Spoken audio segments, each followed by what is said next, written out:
이곳의 한국은 가짜입니다. 진짜 한국을 찾아가겠습니다. 올림픽이 끝나자마자 전 세계 스포츠 관계자들이 개최국을 버리고 한 나라로 몰려가는 초유의 사태가 벌어졌습니다. 밀라노 공항 인천행 게이트, 그 긴 줄의 정체가 무엇이냐고요? 저는 미국 팀 트레이너로 이번 올림픽에 동행했습니다. 솔직히 말씀드리죠. 그 줄의 맨 앞에 제가 있었습니다. 전 세계 코치진이 개최국 이탈리아를 떠나 한국으로 향한 이유, 지금 바로 들어보겠습니다. 이야기를 시작하기 전 한국힘으로 댓글 남겨주세요. 구독과 좋아요는 이야기를 전하는데 큰 힘이 됩니다. 제 이름은 에단 콜린스입니다. 미국 동계올림픽 대표팀에서 재활 트레이너로 일한 지 벌써 20년이 넘었습니다.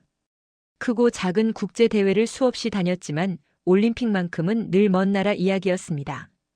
텔레비전 화면 너머로만 바라보던 무대였죠. 그런데 그 무대에 제가 서게 됐습니다.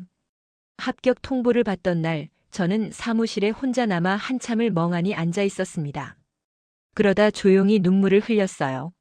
25살에 이 일을 시작하면서 언젠가 꼭 올림픽 무대에 서겠다고 다짐했었는데 그 꼭이 드디어 현실이 된 거였습니다.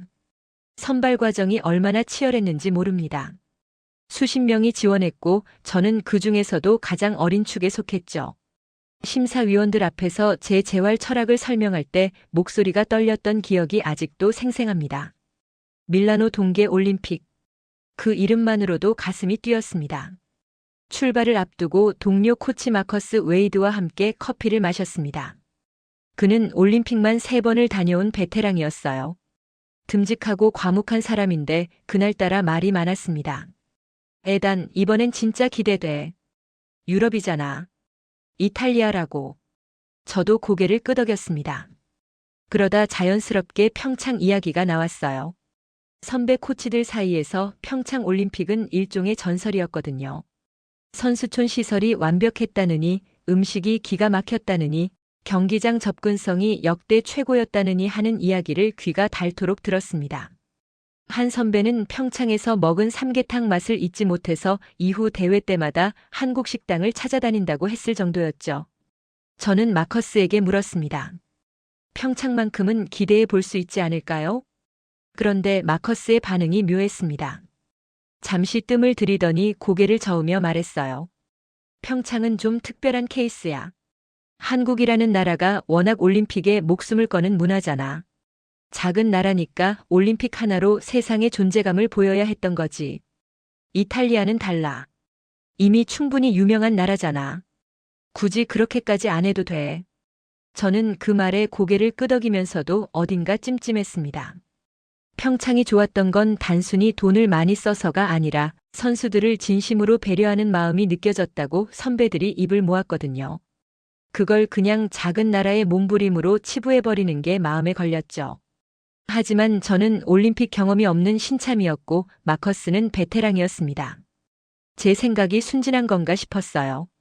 분명 평창보다 세련될 거야. 유럽식 운영이 얼마나 효율적인지 두고 봐. 마커스는 자신있게 웃었습니다. 저도 따라 웃었어요. 출발 당일 비행기에 오르면서 창밖을 바라봤습니다. 구름 사이로 쏟아지는 햇살이 마치 새로운 여정의 시작을 알리는 것 같았어요. 20년을 기다려온 무대. 선수들이 혼신을 다해 갈고 닦은 기량을 마음껏 펼칠 수 있도록 돕는 것, 그것이 제 역할이었습니다. 비행기 안에서도 설렘이 가시지 않았어요. 코치진 모두가 기대로 가득 차 있었죠. 이탈리아 상공에 접어들었을 때 창밖으로 알프스 산맥이 보였습니다. 눈 덮인 웅장한 능선이 햇살을 받아 반짝이고 있었어요. 그 순간 저도 모르게 탄성이 나왔습니다. 역시 유럽이구나. 이번 올림픽 정말 특별하겠구나. 그때까지만 해도 저는 그렇게 믿었습니다. 마커스 말대로 평창보다 더 세련되고 더 효율적인 올림픽이 기다리고 있을 거라고. 한국은 그냥 작은 나라가 애쓴 결과였을 거라고. 하지만 그 믿음은 선수촌 문을 여는 순간부터 천천히, 그리고 완전히 무너지기 시작했습니다. 밀라노 공항에 내리는 순간 저는 탄성을 질렀습니다. 활주로 양옆으로 하얀 눈이 소복이 쌓여 있었고 저 멀리 알프스 능선이 눈부시게 빛나고 있었어요. 공항 로비에 들어서자 천장에 거대한 올림픽 현수막이 펄럭이고 있었고 자원봉사자들이 밝은 미소로 우리를 맞이했습니다. 경쾌한 이탈리아 음악이 배경으로 흘러나왔고 컨베이어 벨트 위에는 밀라노 올림픽 로고가 크게 그려져 있었죠. 마커스가 옆에서 말했습니다. 봐봐, 시작부터 다르지. 역시 유럽이야. 저도 고개를 끄덕였습니다. 전용 버스에 올라 시내로 향하는 동안 창밖 풍경은 그야말로 그림 같았어요. 고풍스러운 건물들이 늘어선 거리, 올림픽 깃발이 펄럭이는 광장, 테라스에서 여유롭게 에스프레소를 마시는 사람들. 이게 바로 유럽의 낭만이구나 싶었습니다. 그런데 선수촌에 도착하면서부터 분위기가 달라지기 시작했습니다. 로비에 들어서자 각국 선수단과 스태프들이 짐을 들고 뒤엉켜 있었어요. 체크인 데스크 앞에는 긴 줄이 늘어서 있었고 직원은 서류를 뒤적이며 분주해 보였습니다. 앞에 서 있던 캐나다 팀 코치와 눈이 마주쳤어요. 피곤한 표정으로 어깨를 으쓱하며 말했습니다. 1시간쯤 기다렸어요. 시스템이 좀 느린 것 같아요. 1시간이라니. 하지만 개막 직전이라 사람이 몰리는 건 당연한 일이라 생각했습니다. 처음 10분은 괜찮았어요. 그런데 시간이 지나도 줄은 거의 움직이지 않았습니다. 직원은 전화를 받으며 목소리가 점점 커졌고 여기저기서 불만의 목소리가 새어나오기 시작했어요. 독일 팀 코치가 직원에게 다가가 언제 끝나느냐고 물었지만 돌아오는 대답은 한결같았습니다. 곧 해결될 겁니다. 결국 방 열쇠를 손에 쥐기까지 2시간이 넘게 걸렸습니다. 마커스는 여전히 낙관적이었어요. 첫날이라 그런 거야. 내일부터는 괜찮을 거야. 저도 그 말을 믿고 싶었습니다. 엘리베이터를 타고 4층에 내려 복도를 걷는데 조명이 어두웠고 카펫은 오래되어 보였어요. 벽지도 군데군데 들뜬 부분이 눈에 띄었습니다. 저 멀리서 누군가 소리치는 목소리가 들렸어요. 이게 뭐야? 이딴 게 선수촌이라고. 방 열쇠를 꽂았는데 문이 잘 열리지 않았습니다. 몇 번을 시도한 끝에 겨우 들어섰죠. 방 안으로 발을 들이는 순간 실망감이 물밀듯 밀려왔습니다. 방은 좁았고 가구는 낡아 있었어요. 침대 프레임은 앉자마자 삐걱거렸고 창틀 주변에는 곰팡이 자국이 보였습니다. 화장실 문을 열었을 때는 더 심각했어요. 샤워기에서 물이 새고 있었고 수도꼭지를 틀자 처음에는 갈색물이 나왔습니다. 거울은 얼룩이 가득했고 세면대 배수구에서는 이상한 냄새가 올라왔어요. 이게 올림픽 선수촌이라는 게 믿기지 않았습니다. 침대에 앉아 한숨을 내쉬는데 복도에서 또 소란이 들렸어요. 문을 열고 나가보니 호주팀 코치가 자원봉사자에게 하소연하고 있었습니다. 난방이 안 돼요. 방이 완전히 냉장고예요. 프랑스 팀 매니저는 샤워기가 고장났다며 항의하고 있었죠. 복도는 점점 혼잡해졌고 여기저기서 터져나오는 불만이 쌓여갔습니다. 방으로 돌아와 마커스에게 연락했더니 그도 비슷한 상황이었어요. 창문이 제대로 닫히지 않는다고 했죠. 그래도 그는 웃으며 말했습니다. 하루 이틀 지나면 다 해결될 거야. 너무 걱정하지 마. 하지만 저는 불안했습니다. 그날 밤 복도에서 들리는 소음과 침대의 삐걱거리는 소리 속에서 잠을 이루지 못했어요. 창밖으로 보이는 알프스 산맥은 여전히 아름다웠지만 그 아름다움이 조금도 위로가 되지 않았습니다. 유럽의 낭만은 공항 로비까지였습니다. 이틀째 아침 눈을 떴을 때 몸이 무거웠습니다. 밤새 뒤척였거든요. 샤워를 하려고 화장실에 들어갔더니 물이 미지근하게만 나왔어요. 어제 본 물샘은 여전했고 배수가 안 돼서 발목까지 물이 찼습니다. 간신히 씻고 나왔지만 개운하기는커녕 더 찝찝했어요. 아침 미팅을 위해 로비로 내려가니 다들 피곤한 얼굴이었습니다. 마커스도 예외가 아니었어요. 난방이 제대로 안 돼서 담요를 2장 덮었는데도 추워서 잠을 설쳤다고 했죠. 다른 코치들도 비슷했습니다. 한 명은 밤새 난방이 꺼졌다 켜졌다를 반복해서 제대로 못 잤다고 했어요. 헤드코치 브라이언 포드가 심각한 표정으로 입을 열었습니다. 선수들 방부터 점검해야겠어. 우리보다 선수들이 먼저야. 우리는 곧장 선수들 방을 확인하러 갔습니다. 코치진 방보다는 조금 나았지만 그것도 상대적인 얘기였어요. 한 선수의 방은 난방이 너무 과하게 나와서 덥다고 호소했습니다. 온도 조절이 안 된다는 거였어요. 창문을 열면 너무 춥고 닫으면 너무 더워서 적정 온도를 맞출 수가 없다고 했죠. 다른 선수는 화장실 환풍기 소음 때문에 밤새 시달렸다고 했습니다. 켜면 소음이 심하고 끄면 습기가 차서 어쩔 수 없이 켜둔 채로 잤다는 거였어요. 그런데 가장 심각한 건 우리 팀 에이스 선수 케빈의 방이었습니다. 창문 틈으로 찬바람이 계속 들어오고 있었어요. 테이프로 막아봤지만 소용없었죠. 케빈의 얼굴을 보는 순간 마음이 무너졌습니다. 눈 밑에 다크서클이 짙게 깔려 있었어요. 중요한 경기를 앞두고 제대로 잠도 못 잔 거였습니다. 재활 트레이너로서 선수 컨디션 관리가 제 역할인데 이런 환경에서는 아무것도 할 수 없었어요. 브라이언 헤드 코치가 즉시 결정을 내렸습니다. 선수들은 밖으로 내보내자. 근처 호텔을 알아봐. 매니저가 바로 호텔을 알아보기 시작했어요. 그런데 문제가 있었습니다. 다른 나라 팀들도 이미 같은 생각을 했던 거였죠. 근처 호텔은 전부 예약이 꽉 찬 상태였어요. 몇 군데 연락을 해봤지만 빈 방이 없다는 대답만 돌아왔습니다. 한 호텔 직원은 어제부터 각국 올림픽 팀에서 연락이 쇄도하고 있다고 했어요. 결국 차로 40분 거리에 있는 호텔을 겨우 찾았습니다. 가격도 비쌌지만 선택의 여지가 없었어요. 선수들은 점심 무렵 호텔로 이동했습니다. 떠나기 전 케빈이 미안한 표정으로 물었어요. 코치님들은요? 여기 남으실 거예요? 브라이언이 웃으며 대답했습니다. 우리는 괜찮아. 너희가 잘 쉬는 게 더 중요해. 하지만 솔직히 괜찮지 않았어요. 선수들을 보내고 나니 허탈한 기분이 들었습니다. 우리도 사람인데 제대로 된 환경에서 쉬고 싶었죠. 그래도 누군가는 선수촌에 남아 상황을 관리해야 했어요. 사흘째 되던 날 아침 결정타가 왔습니다. 수도꼭지를 틀었는데 물이 한 방울도 나오지 않았어요.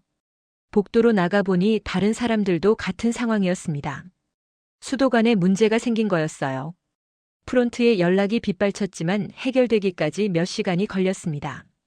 그동안 우리는 씻지도 못한 채 기다려야 했어요. 그때 마커스를 복도에서 마주쳤습니다. 항상 여유롭고 낙관적이던 그의 눈빛이 달라져 있었어요. 지쳐 보였고 무엇보다 자신감이 사라져 있었습니다. 그가 천천히 말했어요. 에단, 이건 좀 심각한데. 이렇게까지 엉망일 줄은 몰랐어. 그 말을 듣는 순간 저도 한계를 느꼈습니다. 마커스가 인정하는 순간이었으니까요. 며칠 전만 해도 유럽의 효율을 자신하던 사람이었는데 저는 아무 말도 하지 못하고 그저 고개를 끄덕였습니다. 선수들을 호텔로 보낸 건 정말 잘한 결정이었습니다. 만약 그들이 이 환경에서 계속 지냈다면 경기는 고사하고 건강부터 망가졌을 거예요. 하지만 코치진인 우리는 여기서 버텨야 했습니다. 그날 밤 담요를 3장 덮고 누웠지만 여전히 추웠습니다. 천장을 바라보며 생각했어요. 평창은 정말 달랐을까? 선배들이 그토록 칭찬하던 그 올림픽은 숙소 문제가 어느 정도 자리를 잡을 무렵 더 큰 문제가 시작됐습니다. 경기장이었어요. 처음 안내를 받을 때만 해도 그냥 넘겼습니다. 지속 가능한 올림픽을 목표로 기존 시설을 최대한 활용했다는 설명이었어요. 새 경기장 대신 밀라노와 코르티나 두 도시에 흩어진 기존 시설을 리모델링했다는 거였죠. 환경을 생각한 결정이라고 자원봉사자가 자랑스럽게 설명할 때 저도 고개를 끄덕였습니다. 지속 가능성이라는 가치는 중요하니까요. 그런데 막상 현장에서 겪어보니 완전히 달랐습니다. 우리 팀 첫 경기가 열리는 곳은 코르티나 지역이었어요. 선수촌에서 버스로 2시간 거리였습니다. 새벽같이 일어나 버스 정류장에 나갔는데 버스가 오지 않았어요. 10분이 지나고 20분이 지나도 소식이 없었습니다. 영하의 날씨에 밖에서 기다리는 게 고역이었어요. 결국 30분 늦게 버스가 도착했고 안으로 들어서니 좌석도 불편하고 난방도 제대로 안 됐습니다. 버스는 구불구불한 산길로 접어들었어요. 창밖 풍경은 아름다웠지만 감상할 여유가 없었습니다. 멀미하는 사람도 있었고 저도 속이 울렁거렸어요. 2시간 가까이 달려 경기장에 도착했을 때는 이미 지쳐 있었습니다. 선수들과 합류했을 때 그들도 마찬가지였어요. 호텔에서 출발했지만 거리가 멀어서 새벽 5시에 일어났다고 했습니다. 아침 식사도 제대로 못하고 나왔다며 케빈이 피곤한 표정을 지었어요. 경기 준비를 해야 하는데 이동만으로 체력을 소진한 게 느껴졌습니다. 훈련 시간도 빠듯했어요. 늦게 도착한 탓에 준비 시간이 줄어들었죠. 선수들은 서둘러 워밍업을 시작했고 저는 재활 지원을 준비했습니다. 그런데 경기장 시설 배치가 복잡했어요. 선수 대기실과 재활실이 멀리 떨어져 있었고 엘리베이터가 하나뿐이라 다른 팀과 계속 겹쳤습니다. 장비를 옮기는 것만으로도 시간이 허비됐어요. 경기가 끝나고 돌아가는 길은 더 힘들었습니다. 버스는 또 늦게 왔어요. 지친 몸으로 2시간을 다시 달려야 했고 선수촌에 도착했을 때는 저녁 식사 시간도 지나 있었습니다. 편의점도 문을 닫은 뒤였어요. 방에 돌아와 간단히 씻고 침대에 쓰러졌습니다. 다음 날은 더 복잡했어요. 우리 팀 일정이 2군데로 나뉘었습니다. 케빈은 밀라노 경기장, 다른 선수는 코르티나 훈련장. 코치진도 나눠서 움직여야 했어요. 저는 밀라노로 가는 팀에 배정됐는데 그날 저녁에 다시 코르티나로 이동해야 했습니다. 다른 선수 컨디션 체크를 위해서였죠. 결국 하루 종일 버스만 타고 이동하는 셈이었어요. 복도에서 마커스와 마주쳤을 때 그도 지쳐 보였습니다.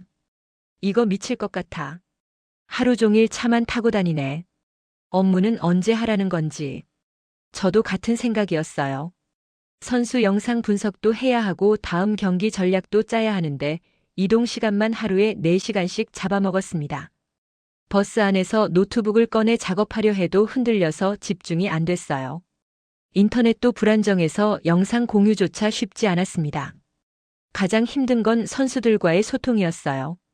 선수는 호텔, 코치진은 선수촌, 경기장은 또 다른 곳. 일정을 조율하는 것만으로 하루가 다 갔습니다.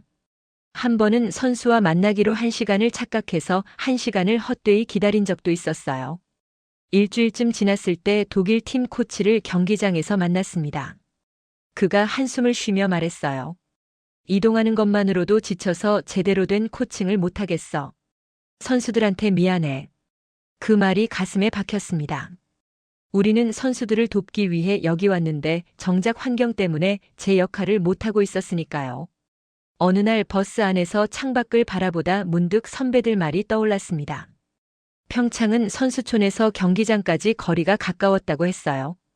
콤팩트한 올림픽이라는 표현을 썼다고 했죠.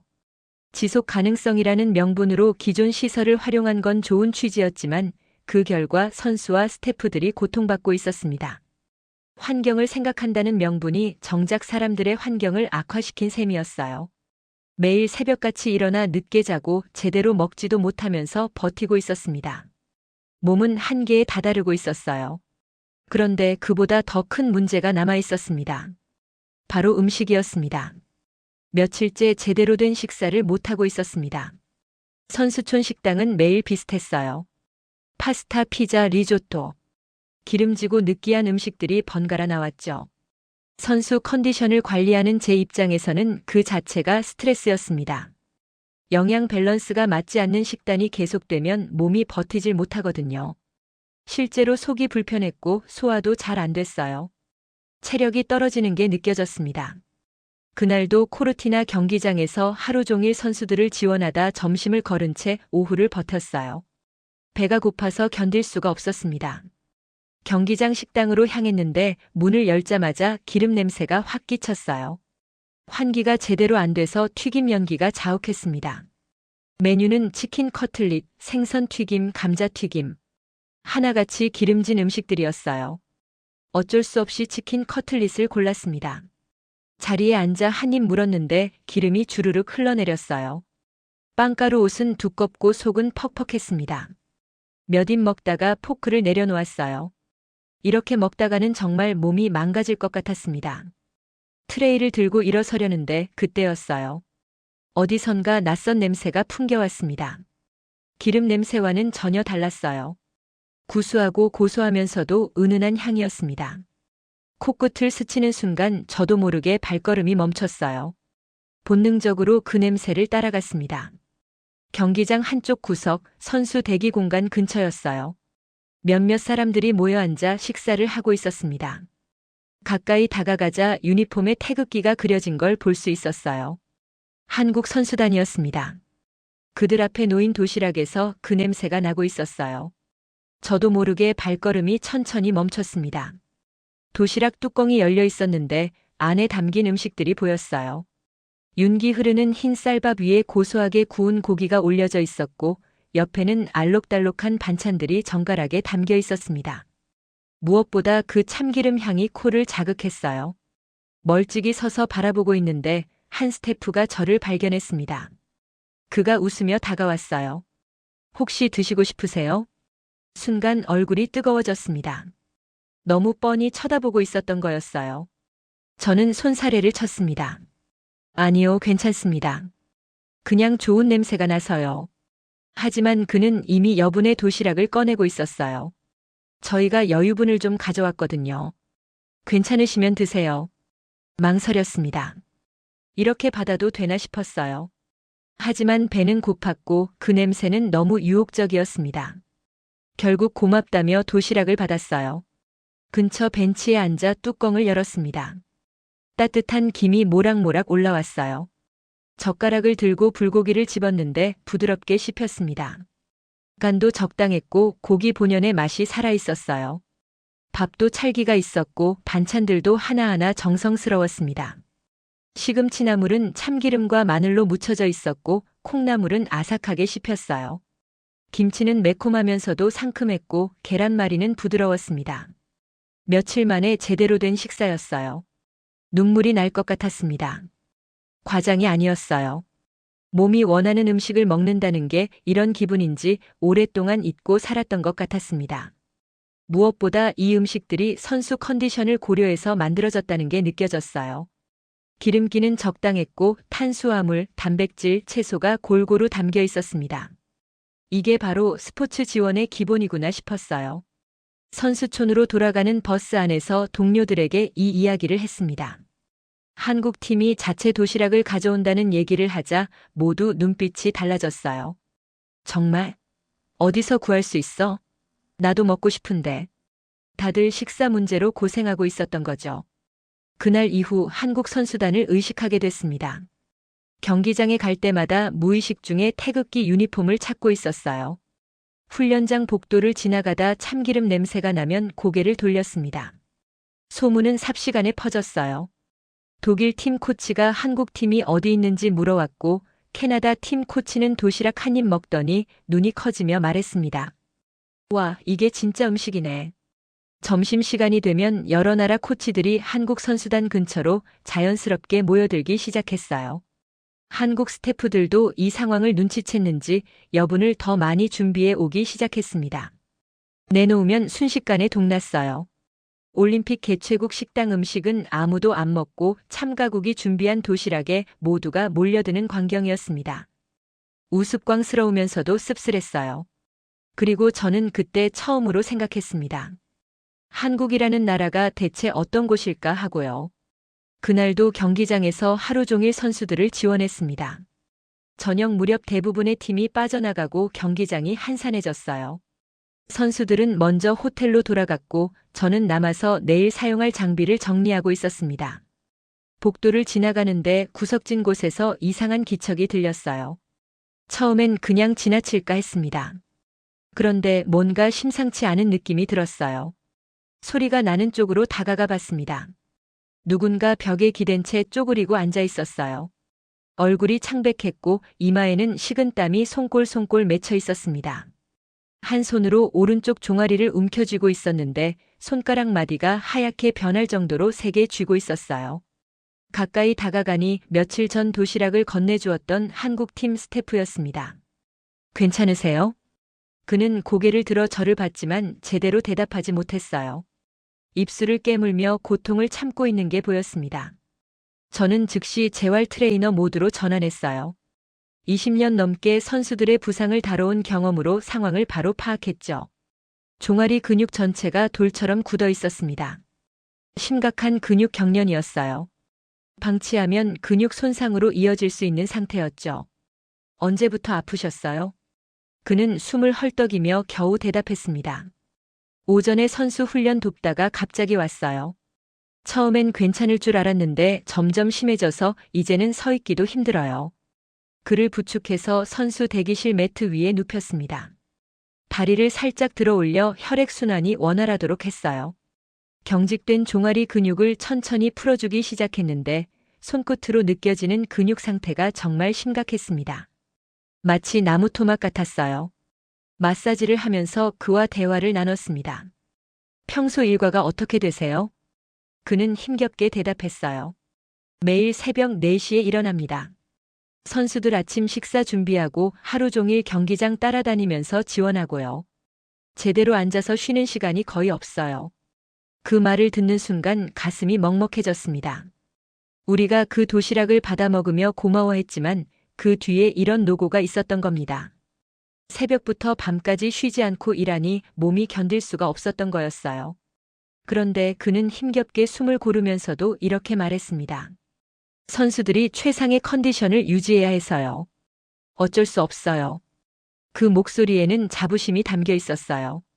힘들어도 선수들을 위해서라면 감수할 수 있다는 마음이 느껴졌습니다. 저는 진심을 담아 말했어요. 당신도 선수들 못지않게 중요한 사람이에요. 스태프의 건강이 곧 선수들의 건강과 직결됩니다. 20분 정도 집중적으로 마사지를 했어요. 딱딱했던 근육이 점차 부드러워졌고 그의 얼굴도 조금씩 편안해졌습니다. 간단한 스트레칭도 함께 했어요. 한결 나아진 표정으로 그가 웃으며 말했습니다. 아, 도시락 받아가셨던 분이시죠? 도시락으로 보답받았는데 이렇게 또 도움을 받네요. 하지만 혼자 걷기는 아직 무리였어요. 제가 부축하겠다고 하자 처음엔 괜찮다며 손사래를 쳤습니다. 그래도 저는 고집을 부렸어요. 결국 그는 제 도움을 받아들였고 우리는 천천히 경기장을 나섰습니다. 한국 선수촌 입구에 도착했을 때 그가 깊이 고개를 숙였습니다. 정말 감사합니다. 어떻게 은혜를 갚아야 할지 모르겠어요. 저도 모르게 입이 먼저 나갔습니다. 혹시 선수촌 식당에서 함께 식사할 기회를 주실 수 있을까요? 그는 환하게 웃으며 대답했어요. 그 정도야 당연하죠. 들어오세요. 한국 선수촌 입구를 지나는 순간 공기부터 달랐습니다. 밖에 차갑고 건조한 공기와는 확연히 다른 온기가 느껴졌어요.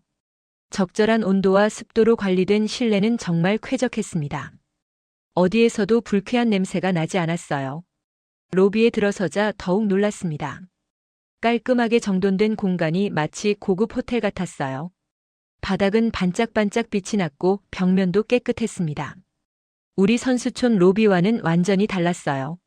저희 쪽은 카펫에 얼룩이 있고 구석에 먼지가 쌓여 있었는데 이곳은 누군가가 끊임없이 관리하는 게 느껴졌습니다. 벽면에는 대형 디지털 스크린이 설치되어 있었어요. 실시간으로 경기 일정과 결과가 업데이트되고 있었고 선수들의 훈련 스케줄과 컨디션 체크 현황까지 한눈에 볼 수 있게 정리되어 있었습니다.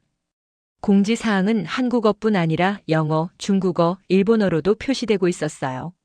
우리 선수촌은 공지를 종이로 붙여놓는데 이탈리아어로만 되어 있어서 매번 번역기를 돌려야 했습니다. 식당으로 들어서는 순간 입이 다물어지지 않았어요. 메뉴가 정말 다양했습니다. 한식 코너에는 밥과 국, 반찬들이 종류별로 준비되어 있었고 샐러드 바에는 신선한 채소들이 가득했어요. 과일 코너도 따로 있었고 회복을 돕는 차와 면역력 강화 음료까지 구비되어 있었습니다. 트레이를 들고 밥을 담고 된장찌개를 떠왔어요. 불고기도 조금 담고 시금치 나물, 콩나물, 김치, 멸치볶음까지 골랐습니다. 첫 숟가락을 뜨는 순간 감동이 밀려왔어요. 구수하고 따뜻했습니다. 며칠 동안 기름진 음식만 먹다가 이렇게 깔끔한 한 끼를 먹으니 눈물이 날 것 같았어요. 그 스태프가 옆에 앉으며 말했습니다. 저희는 영양사가 매일 메뉴를 점검하고 조리사들도 선수 식단 교육을 받았거든요. 단순히 음식을 제공하는 게 아니라 전문가가 관리하는 시스템이었던 겁니다. 제가 놀라워하는 표정을 보고 그가 덧붙였어요. 당연히 이 정도는 지원해야 하는 거 아닌가요? 선수들이 최상의 컨디션을 유지하려면 기본이죠. 당연하다는 그 말이 충격이었습니다. 우리는 기본조차 못 갖춘 환경에서 버티고 있었는데 이들에게는 이게 당연한 거였으니까요. 식사 후 재활실도 둘러봤습니다. 문을 열고 들어서자 전기 자극 치료기, 초음파 치료기, 냉온 치료기까지 최신 장비들이 질비하게 놓여 있었어요. 선수별 재활 기록이 체계적으로 관리되고 있었고 물리치료사도 항상 대기하고 있다고 했습니다. 저희 미국 팀보다 더 잘 갖춰져 있었어요. 영상 분석실에는 대형 모니터 여러 대가 설치되어 있었고 인터넷도 안정적으로 작동했습니다. 우리는 영상 하나 다운받는데도 한참 걸렸는데 이곳은 실시간 스트리밍이 가능했어요. 스태프방도 하나 보여줬습니다. 샤워기에서는 뜨거운 물이 시원하게 나왔고 난방도 완벽하게 작동하고 있었어요. 우리 방과는 천지 차이였습니다. 로비로 돌아왔을 때 그가 물었어요. 어떠세요? 저는 솔직하게 대답했습니다. 충격적이에요. 좋은 의미로요. 스포츠 강국이 미국이라고 생각했는데 한국의 지원 시스템 앞에서는 비교가 안 되는 것 같아요. 그는 겸손하게 웃었습니다. 한국 선수촌을 나서면서 차가운 바람이 얼굴을 스쳤어요. 다시 우리 선수촌으로 돌아가야 했습니다. 추운 방, 고장난 샤워기, 불편한 침대로요. 그날 밤 침대에 누워 천장을 바라보며 결심했습니다. 이 올림픽이 끝나면 한국에 가보고 싶다고. 폐막식이 끝난 다음 날 아침 짐을 챙겨 선수촌을 나섰습니다. 마지막으로 한번 둘러봤어요. 몇 주를 버텼던 곳이지만 그리운 마음은 조금도 들지 않았습니다. 빨리 떠나고 싶다는 생각뿐이었어요. 공항행 버스에 올랐을 때 다들 피곤한 표정이었지만 대회가 끝났다는 안도감이 느껴졌습니다. 공항에 도착해 체크인 라인으로 향했습니다. 가방을 끌고 가다 멀리서 익숙한 얼굴이 보였어요. 캐나다 팀 코치였습니다. 그가 손을 흔들며 웃었어요. 한국 가는 거 맞죠? 저도 가요. 보안 검색대를 지나 면세점 구역에 들어섰을 때 더 많은 얼굴들이 눈에 들어왔습니다.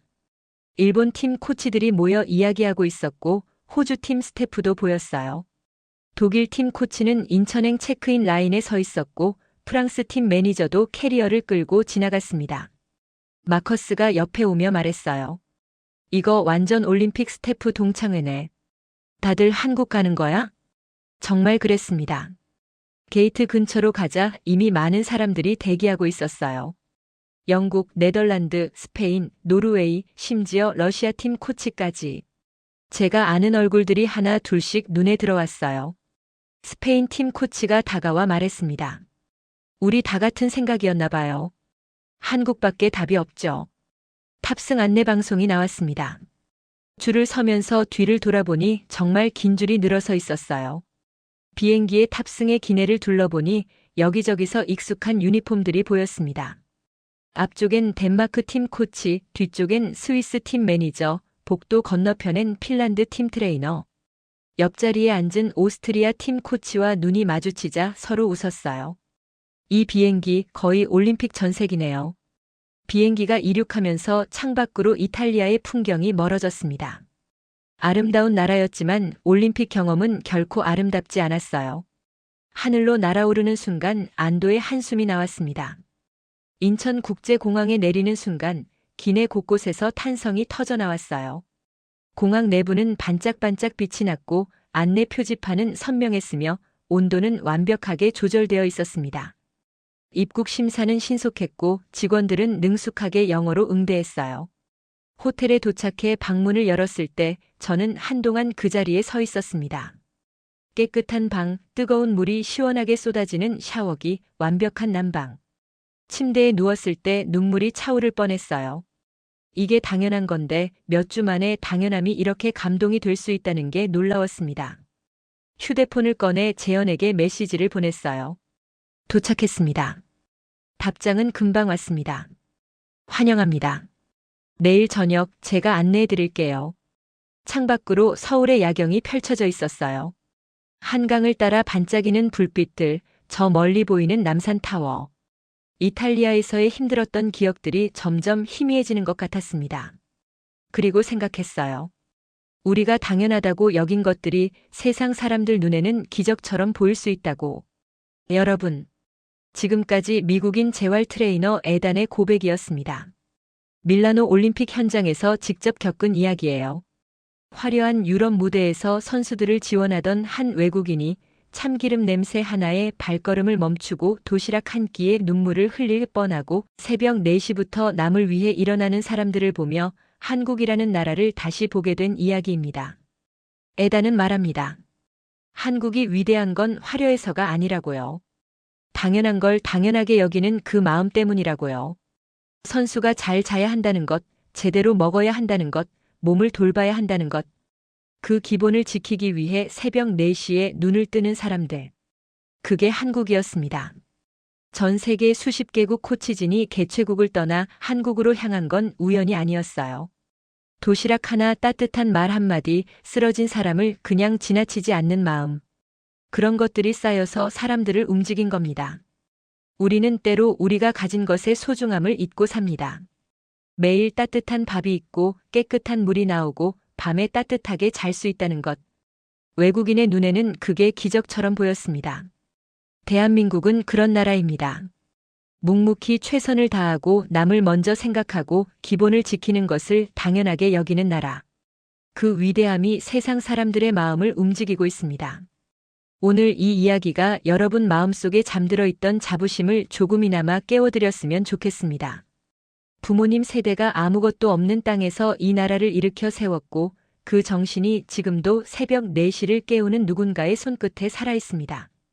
대한민국 앞으로도 변함없이 응원합니다. 오늘 영상이 도움이 되셨다면 구독과 좋아요 부탁드립니다. 여러분의 응원이 이런 이야기들을 계속 전할 수 있는 힘이 됩니다. 지금까지 감동훈이었습니다.